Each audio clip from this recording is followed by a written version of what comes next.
Hello and welcome to Dialogue. On the sideline of the 2023 Paris Peace Forum, I was able to catch up with Arancha González Laya, the former foreign minister of Spain, for an exclusive interview. As someone who used to work for the WTO, the key organization for free trade and globalization, what does she make of the rise of protectionism? What are her views on seeking common ground in the world of rivalry, the theme of the Paris Peace Forum? And what does she think about the prospects of China-EU cooperation now and going into the future? That's our topic. I'm Xu Qinduo.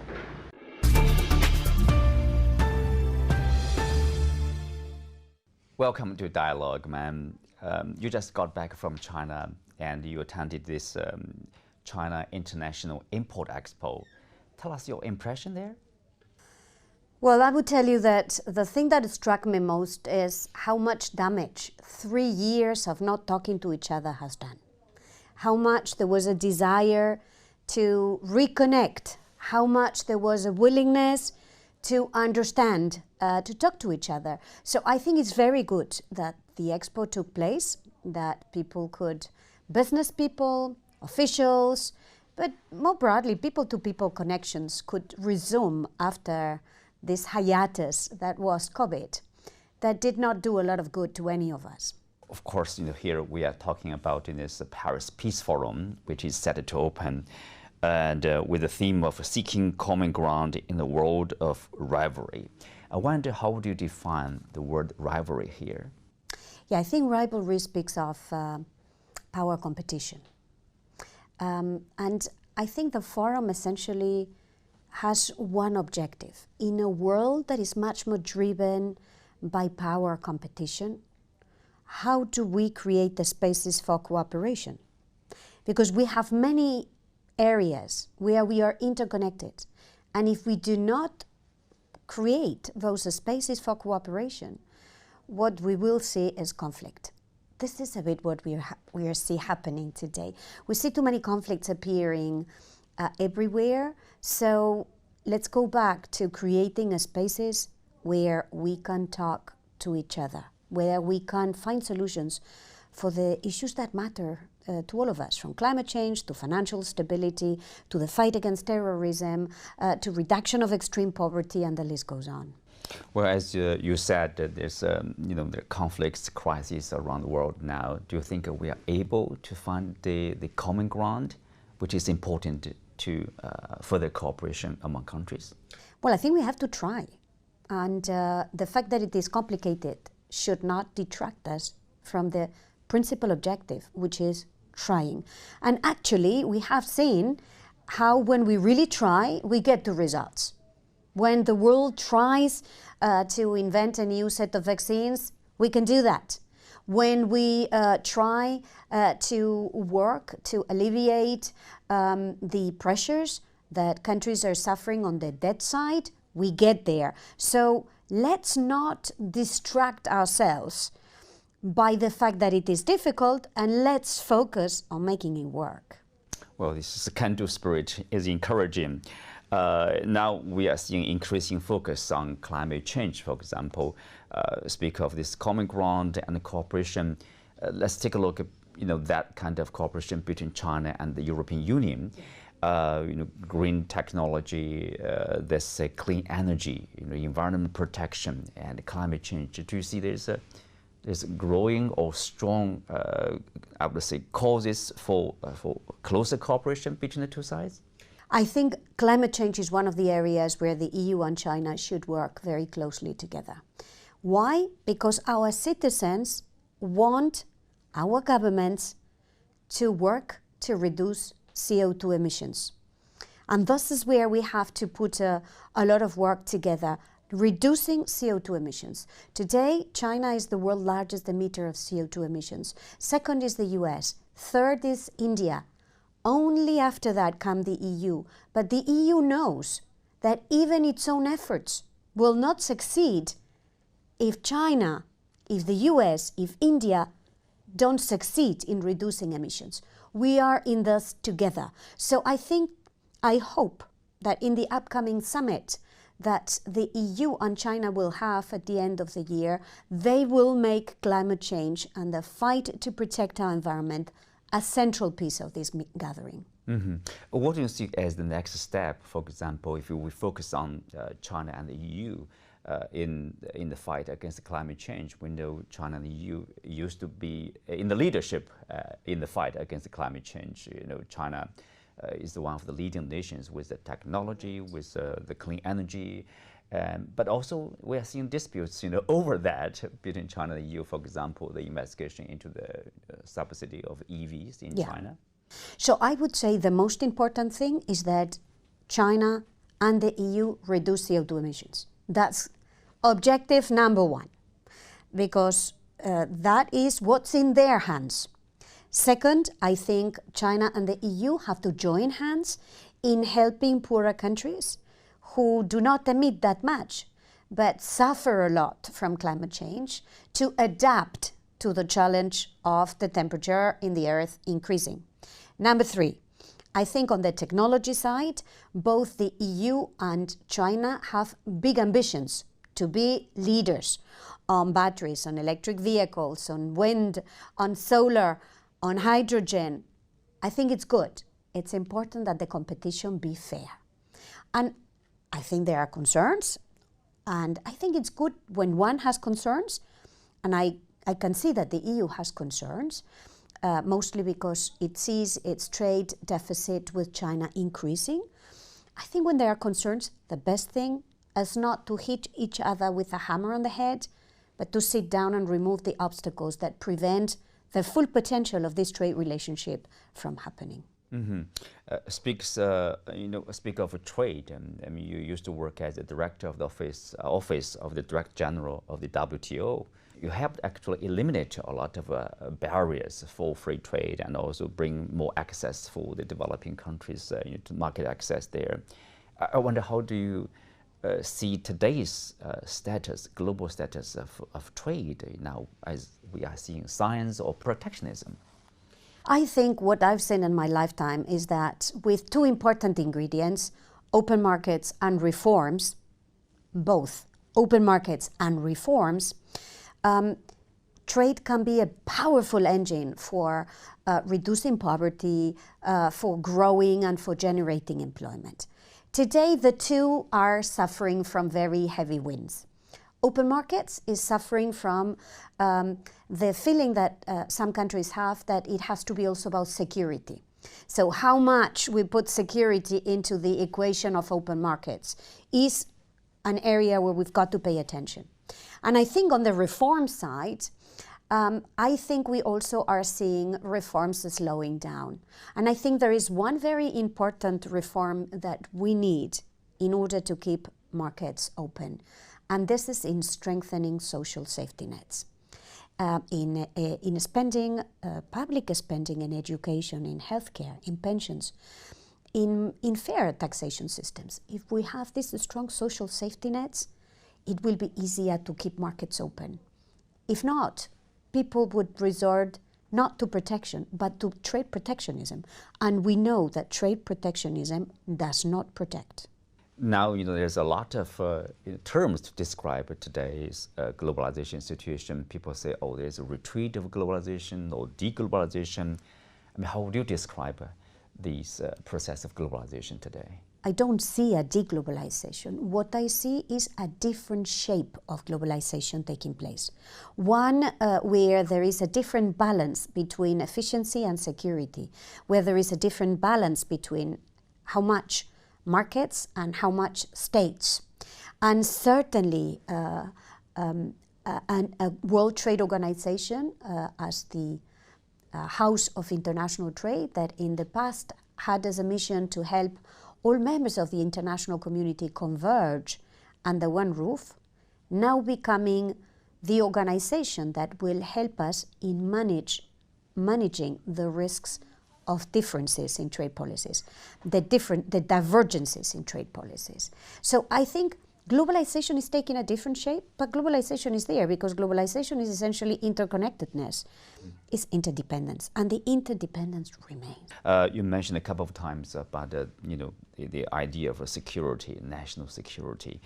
Are you concerned with probably sometimes probably overemphasis of national security or even abuse of the concept of national security that will harm in turn the free trade? Well, what I can see is every country focusing much more on national security. The US is, China is, the EU is, and the list goes on. This is a reality. So what we need to do now is probably invest in finding a better balance between efficiency and security, between the economy and protection. And we need to do this, and we need to be very careful about the balance. It has to be a very fine balance, because security is very much influenced by a zero-sum game mentality, whereas the economy and international trade is more about win-win. So we need to make sure that we protect more, but with ensuring the economy continues to provide us with a source of growth, of jobs and innovation. In the absence of development, there will be more risks of national security. Correct. So there's a need for more trade and more investment among countries. There's this comprehensive agreement of investment between China and the EU after 7 years of negotiation. But it was frozen. It was held by the European Parliament due to different issues over there. How do you see the prospect of, let's say, of this CAI, this agreement, or the future cooperation in terms of trade and investment between China and the EU? I mean, I think both the EU and China have as a strategic objective to keep each other's markets open. Why? Because a big part of the growth, whether it's in China or in the EU, comes from open markets. So we both in the EU and China, we know that we have to keep markets open. But in order to keep markets open, we need to make sure that we invest a lot in building the confidence of these open markets, in trusting each other that open markets are accompanied by fair trade practices. I think that there is a space there to improve, and I would suggest that both sides make improving their trade relations and their investment relations a strategic objective for the future. Because again, for both, I've just been back from China, I know how important open markets it is for China, and I live in Europe, so I know how important it is open markets are for Europe. But keeping them open will depend on the sentiment of fairness that both sides have about opening. So let the two invest more in ensuring the fairness of their trade relationship. So probably that will be one of the major topics for the upcoming summit between China and the EU. So what do you expect from this upcoming meeting? I would tell you that what I saw in my visit to China is how important it is to have the opportunity to sit down at the table and sometimes agree to disagree, but do it face to face. So what I hope from the upcoming summit is that both sides can come up with a list of areas where they can collaborate, and I think climate change should be high on the list. I think financial stability, helping countries that today are in high debt stress, should be a second priority. Peace and security around the world should be a third priority, and we have a multiplication of conflicts around the world. We've got Russia's invasion of Ukraine on the one side, we've got trouble in the Middle East, we've got trouble in Sudan.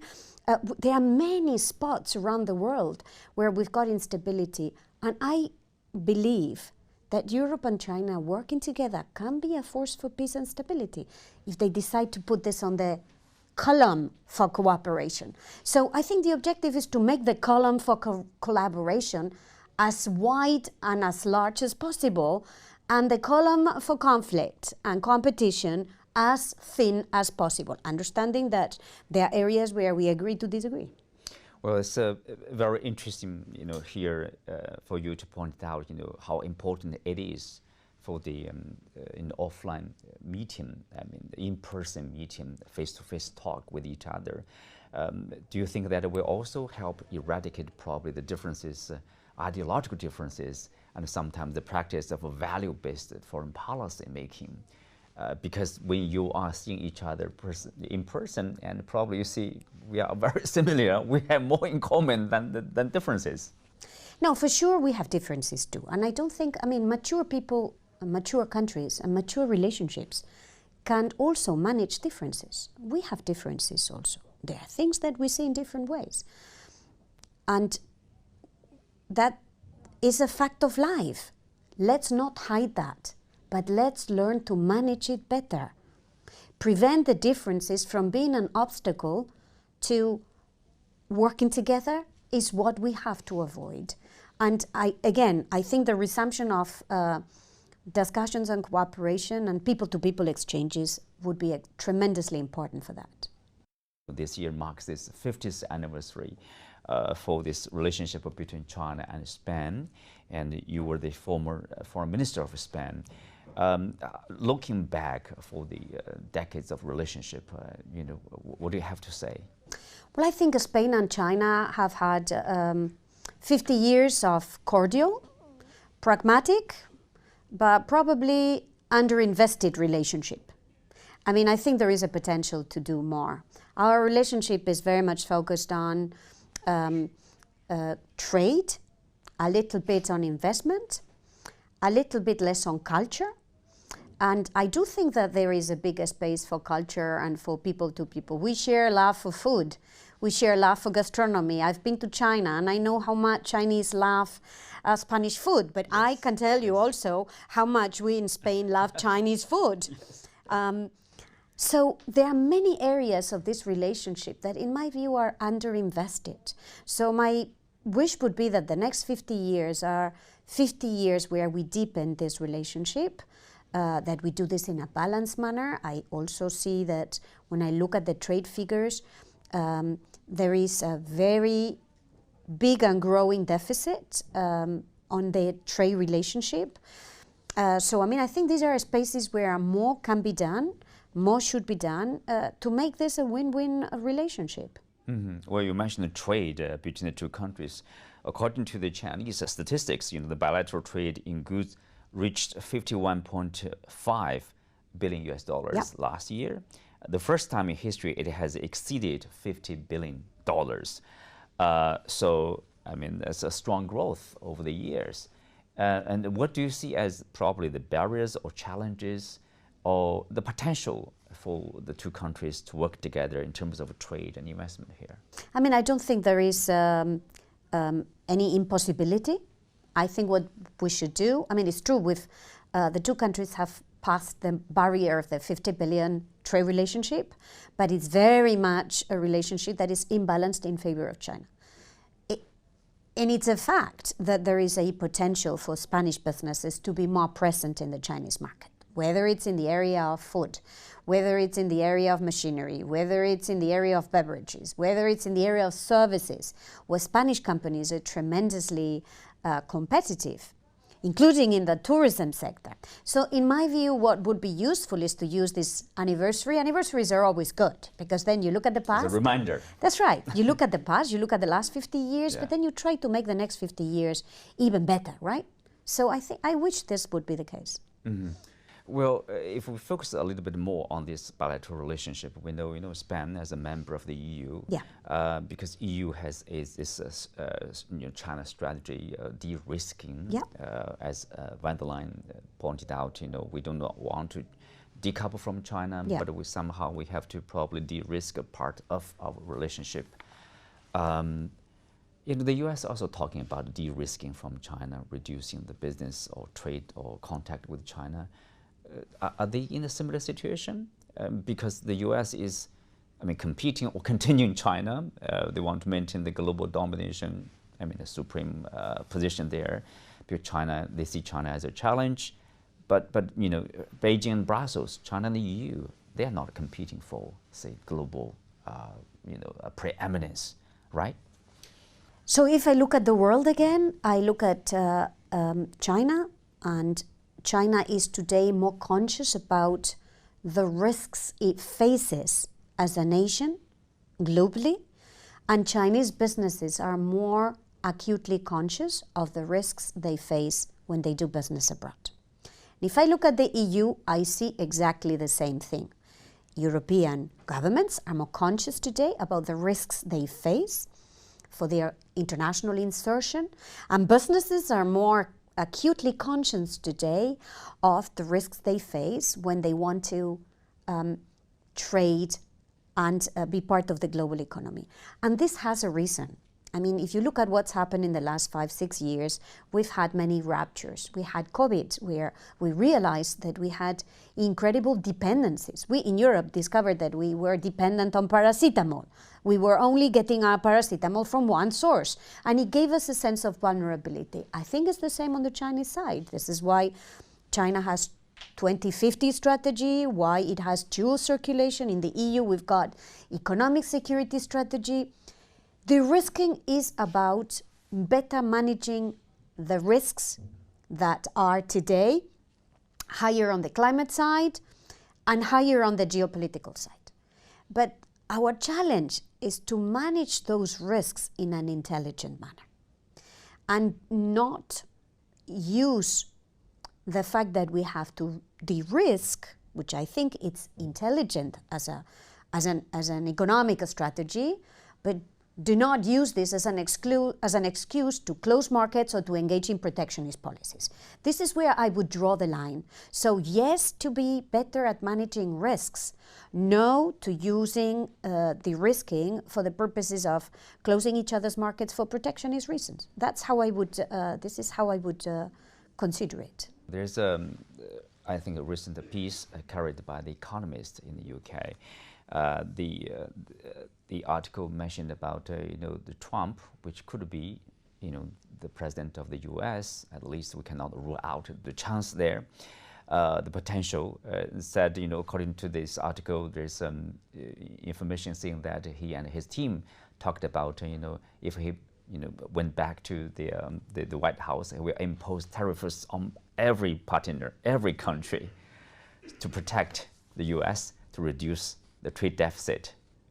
What will that be in terms of globalization or trade protectionism here? Yeah, I mean, all of this is a very big speculation because we have to wait and see what the American citizens elect as the next president of the US. But let's say that we've got a bit of an experience because we already had Donald Trump in the White House a few years ago, and we experienced, all of us, China experienced, but the EU also experienced unilateral trade policies from Donald Trump's administration. So I think, in my view, whether we like it or not, the most intelligent avenue is to find the spaces where we will discuss and debate and work together to find solutions to things like better trade performance, addressing trade deficits and the rest. And that road leads to the World Trade Organization, which at the end of the day remains the best alternative we have to manage our trade differences, and we certainly do have trade differences among ourselves. So let's make all the roads converge into the World Trade Organization when it comes to discussing the future of international trade. Mm-hmm. Well, adding to this changing landscape of global trade and investment is this Ukraine crisis and now the Gaza crisis. I mean, your expertise covers the foreign affairs, foreign policies also, as well as its trade policies there. How do you think these crises, among together with other crises, affect global trade in terms of, the traffic maybe, in terms of oil, in terms of energy, in terms of grain, for example? Basically, all these conflicts bring turbulence, and turbulence brings instability into the international economy. It brings inflation, it brings unpredictable trade patterns, it brings more risks, it brings higher prices. We've seen this with Russia's invasion of Ukraine, how much prices of food, of fertilizers, of fuel have changed. This is bad for everyone, but let's remember it's particularly bad for the poorer countries.